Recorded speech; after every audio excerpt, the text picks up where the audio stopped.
Oi, gente, eu vim aqui rapidinho pra fazer a introdução do meu vídeo, né? Pra mostrar pra vocês, né? Então, oi, gente, tudo bem com vocês? Eu espero que sim, né? Então, gente, hoje eu fiz um vídeo muito diferente, que histórias com fundo de slimes. Então, se você gostar, já deixa o like, se inscreve no canal vivo. Vamos lá pro vídeo. História de como eu peguei meu pai dormindo com a minha avó. Pois é, isso mesmo que você ouviu. Meu pai estava dormindo com a minha avó. E, infelizmente, eu que descobri isso.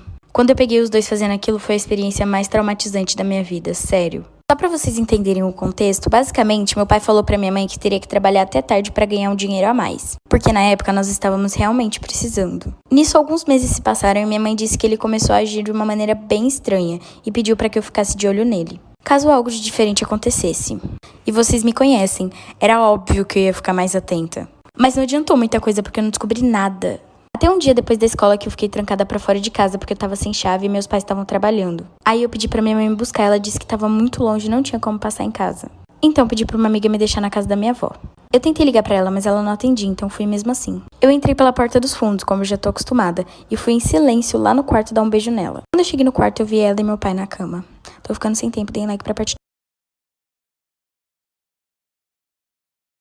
Parte 2 do dia que eu descobri que meu pai tava dormindo com a minha avó. Continuando com a história, eu fui no quarto da minha avó e encontrei ela e meu pai sem roupa fazendo aquilo. Ai, eu esqueci de falar, mas é minha avó paterna, mãe do meu pai. Pois é, eu peguei meu pai dormindo com a mãe dele. Minha avó tinha mais ou menos uns 55 anos e meu pai uns 32. Bom, eu não acho que seja uma diferença tão grande assim de idade. Mas, voltando à história, minha primeira reação foi começar a gravar. E, obviamente, minha avó não gostou disso, mas eu continuei filmando mesmo assim porque eu precisava de provas. Aí eles entraram debaixo do cobertor tentando se esconder, só que eu já tinha gravado os dois. E eu pensei, nossa, agora eu tô nas nuvens, eu posso chantagear eles e conseguir o que eu quiser. Mas ao mesmo tempo eu pensei, não, eu amo minha mãe bem mais do que isso. E aí eu comecei a pensar no que eu ia fazer. Então eu saí da casa e mandei todos os vídeos pra minha mãe. Meus pais obviamente se divorciaram e hoje meu pai é casado com a minha avó e eu só vejo ele de vez em quando porque eu moro com a minha mãe. É isso, se você gostou deixa seu like, lembrando que a história não é minha e me História de como eu descobri que eu tava grávida do meu meio-irmão. Basicamente, eu tinha 16 anos na época e minha mãe não deixava eu namorar. Então eu comecei a sair com um cara escondido. Nesse mesmo tempo, minha mãe começou a namorar um cara, só que a gente não conhecia os filhos dele ainda porque ela falava que nós não estávamos prontos. Ok, pra eu conseguir sair com meu namorado, nós dois falávamos pros nossos pais que nós íamos pra casa de uma amiga nossa. E a mãe dessa nossa amiga não liga pro que ela faz, então nós sempre íamos pra lá. Só que depois de um ano namorando, a gente não aguentava mais ter que esconder isso da nossa família. Então eu decidi que eu ia contar pra minha mãe. Só que por coincidência, no mesmo dia que eu ia contar pra minha mãe, o namorado dela ia levar os filhos dele lá em casa, pra gente conhecer eles e tals. Então pensei, bom, vou esperar depois do jantar porque ela vai estar de bom humor e vai dar tudo certo. Só que meu namorado chegou junto com o namorado da minha mãe. A gente não sabia onde enfiar a cara e eu fiquei chocada em descobrir que ele era filho do namorado da minha mãe. Só que nós decidimos não contar pros nossos pais pra poder tirar vantagem disso, óbvio. Até porque o namorado da minha mãe ia se mudar lá pra casa e o filho dele também, isso significa que eu ia morar com meu namorado. Like pra parte 2.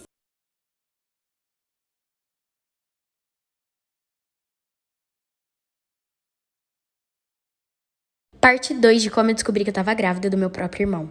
Continuando com a história, o namorado da minha mãe se mudou lá pra casa e pelo meu namorado ser filho do namorado da minha mãe, ele também se mudou. Confuso, né? Enfim, toda vez que minha mãe e o namorado dela iam dormir, eu chamava meu namorado pra dormir comigo no quarto. E juro, eu não sei como a gente conseguiu esconder isso por tanto tempo. Mas chegou num ponto que não dava mais. Os nossos pais disseram que iam se casar. Foi aí que a gente contou que tava namorando fazia mais ou menos uns 2 anos. E nossos pais ficaram super de boa. Na casa nova, eles até fizeram um quarto compartilhado pra gente, tipo, super fofos. Mas uma semana depois que nossos pais tinham se casado, não sei por que eu decidi fazer um teste de gravidez, sabe? Como quem não quer nada. E deu positivo. Eu tava com muito medo, e vocês não sabem da pior. 2 dias depois, a minha mãe veio me contar que ela também estava grávida. Então, hoje em dia, eu tenho um irmão que é filho do pai do meu namorado, e eu tenho um filho de 2 anos que é filho do meu meio-irmão. Eu não sei como isso aconteceu, mas só aconteceu. É isso, me manda sua história pra contar aqui. O dia em que eu achei que eu tava sendo traída, mas na verdade eu era a amante. E óbvio que eu não fazia ideia disso. Pra vocês entenderem, eu conheci esse cara no Instagram. Ele reagiu ao meu story, aí a gente começou a conversar e enfim. Foram 3 meses de conversa, todos os dias a gente conversava, mandava vídeos, fotos, enfim, a gente conversava literalmente o dia inteiro. Até que a gente decidiu que iríamos nos encontrar. De primeira, eu não queria nada sério, eu só queria curtir mesmo, conhecer ele, mas eu não queria um relacionamento. E a gente não morava na mesma cidade, então para esse primeiro encontro, eu viajei até a cidade dele, marcamos de nos encontrar em um hotel, e foi tudo lindo, foi uma noite maravilhosa. Quando eu percebi, eu já estava apaixonada, já queria ver ele de novo, e depois de 15 dias, ele que veio para minha cidade. Um tempo depois disso tudo, ele já queria casar comigo, morar juntos, enfim, ele queria literalmente algo muito sério. Até que já posta parte 2. Parte 2 de quando eu achei que estava sendo traída, mas na real eu que era amante. Então depois desse tempo eu percebi que ele já estava fazendo parte da minha vida.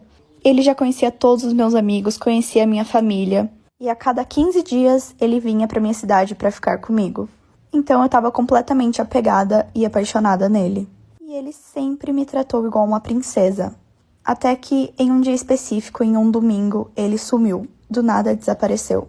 Eu passei o dia preocupada, achando que tinha acontecido alguma coisa com ele, e só à noite ele me ligou. Ele ligou chorando, desesperadamente, falando que precisava me contar a verdade e que não aguentava mais. Nesse ponto, eu tinha certeza que ele estava me traindo.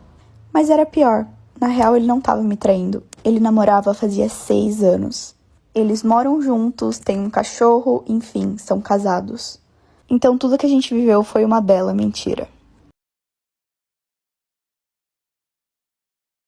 Essa história aconteceu e ela é mais recente, ela não é tão antiga. Bom, eu fui criada pelos meus avós. Minha mãe, ela separou do meu pai e eu nem tive contato com ela. Já o meu pai, eu tinha contato às vezes, uma vez no mês, sei lá. Mas eu fui criada pelos meus avós. O fato é que minha avó e meu avô brigavam muito e acabaram se separando. Meu avô foi embora e ficou só eu e minha avó. Minha avó, ela sempre teve um espírito muito jovial. E ela queria aproveitar a vida dela. Começou a namorar com um e com o outro para poder aproveitar a vida e correr atrás do tempo em que ela passou se dedicando a ficar fazendo tudo pelo meu avô. O primeiro namorado da vovó me tratava como uma filha. Ele fazia de tudo para mim. E era incrível o nosso relacionamento. Eu gostava muito dele. Eu praticamente tinha ele como um pai para mim. Mas não durou muito tempo. Eles logo se separaram. E não demorou muito também para minha avó assumir o outro relacionamento. Só que dessa vez, com um cara bem mais jovem do que ela. Nessa época eu tinha 7 aninhos e ele tinha uns 30. Ele era legal. Ele me dava chocolate, as coisinhas, mas eu não gostava dele. E a gente vivia brigando.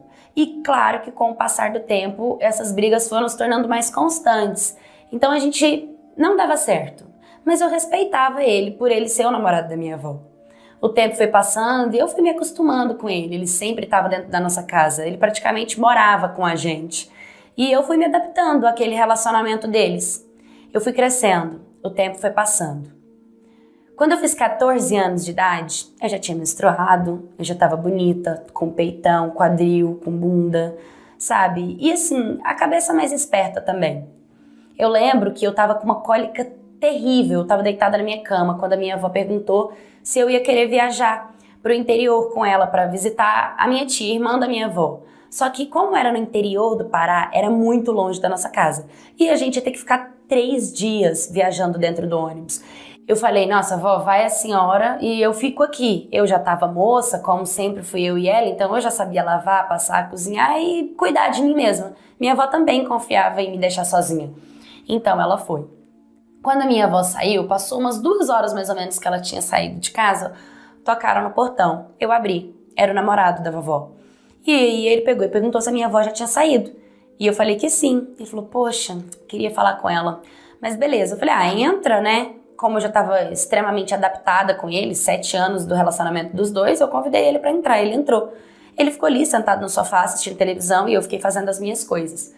Foi ficando tarde, foi ficando escuro, quando ele disse que não tinha como voltar para casa porque ele estava sem dinheiro e que dormiria lá. Eu falei, tá bom. Ele foi pro quarto da minha avó e eu fui pro meu quarto. Eu estava dormindo, quando no meio da noite, minha avó e eu fui pro meu quarto. Eu estava dormindo, quando no meio da noite ele bateu na minha porta. Perguntei pra ele o que ele queria, ele disse que queria conversar comigo. Eu olhei no relógio, vi que era 2 da manhã e falei pra ele, nossa, mas agora? Ele disse, sim, agora. Falei, tá bom, a gente se encontra na área. Ele falou, não, eu quero conversar aqui no quarto. É claro que eu me assustei, porque uma pessoa não poder esperar no outro dia pra gente conversar e querer conversar comigo dentro do meu quarto. E foi quando ele me surpreendeu, porque como ele era policial, ele levantou a camiseta e ele estava armado. Eu fiquei olhando assim pra ele e ele começou a falar que era pra fazer o que ele quisesse. E naquele momento eu simplesmente comecei a gritar. Eu não tive medo dele na hora, sabe? Só que lá na casa da minha avó eram casas mais afastadas, então de certa forma ninguém me ouviu. Foi quando ele pegou a arma, ele engatilhou, ele apontou pra mim e falou, a próximo pio que você der eu te mato. A única coisa que eu quero ouvir agora de sua voz é você gemendo de prazer. E aquilo foi me dando muita raiva, sabe? E aí naquele momento ele começou a fazer comigo o que ele queria, né? E aí ele começou a me apertar, ele tirou minha roupa, e ele me arranhava, ele me machucou com as unhas dele, com a mão, ele me puxou, ele me jogou no chão, ele me apertou. E simplesmente ele começou a consumir mesmo o fato, ele me estuprou. E ele começou, e eu chorava, e ele com a arma na minha cabeça, e ele falando um monte de nojeira pra mim, me apertando, e ele me machucou muito. Ele me machucou muito, sabe? Ele me deixou muito machucada. E depois que ele terminou, ele foi, colocou a arma em mim e mandou ir pro chuveiro. E no banho, ele ficava me dando banho, sabe? Passando a mão no meu corpo, esfregando o meu corpo como se eu fosse uma criança e ele estivesse me dando banho. E ele estava se sentindo muito bem, muito prazer em fazer isso, né?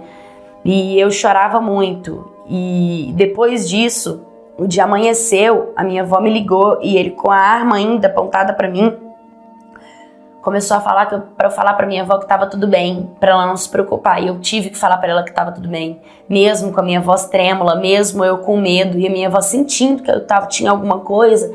Eu falei pra ela não se preocupar. E eu tava com muito medo, porque eu não tinha pra onde correr, eu não tinha o que fazer. E assim foi o meu final de semana. Ele mandava eu colocar roupa curta, roupa decotada, eu ir pra cozinha, eu fazer comida pra ele, eu fazer as coisas pra ele, tudo à base de ameaça. No domingo, que era pra minha avó voltar, ela me ligou falando que não tinha ônibus, que só na segunda-feira ela conseguiria sair de lá. Então eu sabia que seria mais uma noite de muito tormento. E nisso, ele fez o que ele quis de mim, sabe? Nessa altura eu tava toda machucada. E nisso, ele fez o que ele quis de mim, sabe? Nessa altura eu tava toda machucada. Tava custando andar, minhas pernas estavam doendo, eu tava toda arranhada, eu tava roxa, sabe? Meu cabelo tava todo bagunçado, eu tava toda acabada mesmo, sabe? E ele tava fazendo de mim uma diversão mesmo. E eu não tava mais aguentando passar por aquilo, tava muito sufocada. Como eu disse pra vocês, né? O meu pai, ele também era policial. Só que eu custava ver o meu pai. Meu pai, eu via uma vez no mês e eu ia lá. E naquele dia ele tava fazendo ronda pelo bairro da minha avó. E o meu padrasto, no caso, o namorado da minha avó, ele tava tomando banho, né? E eu tava deitada na cama. Quando bateram no portão e o meu pai entrou. E quando meu pai entrou dentro de casa, a única coisa que eu consegui gritar foi: pai, ele tá armado, ele abusou de mim e ele falou que vai me matar. Ele tá no banheiro. E naquele momento que o meu pai me viu, eu tava completamente seminua, sabe? Eu tava toda acabada. Meu pai arrombou a porta do banheiro e já pegou ele, já prendeu ele, já ligou pros amigos policiais dele, ele foi preso. A gente foi levado pra delegacia. Eu, claro, tive que depor contra ele, aí fui fazer exames, eu vi que realmente estava toda machucada, eu tava com sêmen, eu tava suja, realmente eu fui estuprada, sabe? Eu tive que passar por vários problemas e vários exames e consulta de psicólogo. Minha avó ficou se sentindo muito culpada, é claro, ela ficou do meu lado, ela me apoiou, ela acreditou em mim, ela ficou se sentindo mal por ter me deixado sozinha em casa com ele, nunca imaginou que poderia fazer isso. E o meu pai disse que ele, o meu padrasto, no caso, ele estava afastado da polícia, já tinha um mês, porque tinha cometido alguma coisa que ele não pôde falar o que era, né? Então, se o meu padrasto estava armado, ou ele tinha aquela arma guardada, ou ele conseguiu com o traficante, eu não sei. Só sei que ele não tinha contado pra minha avó que ele estava afastado da polícia porque ele tinha feito alguma coisa. Eu fiquei muito abalada com tudo, né? E o pior de tudo é que eu descobri que estava grávida, né? E é claro que eu quis abortar o fruto de um estupro, mas a minha avó não deixou. Ela, como uma boa católica, ela quis assumir, assim, que eu assumisse a criança, que eu ficasse com ela e que eu tivesse essa criança, que essa criança ia ser bom pra mim, sabe? Eu tive o meu filho. Bom, hoje eu tenho 17 anos de idade, eu ainda não sou maior de idade, eu ainda tô prestes a fazer 18. Eu tive o meu neném, mas eu penso em não mentir pra ele, eu vou falar pra ele a verdade, que ele foi fruto de um estupro. Eu não moro mais com a minha avó, hoje eu moro com meu pai. Eu sou muito grata por meu pai ter conseguido chegar. Então, gente, espero que tenham gostado do vídeo. Então, deixa o like, se inscreve no canal e tchau! Até o próximo vídeo!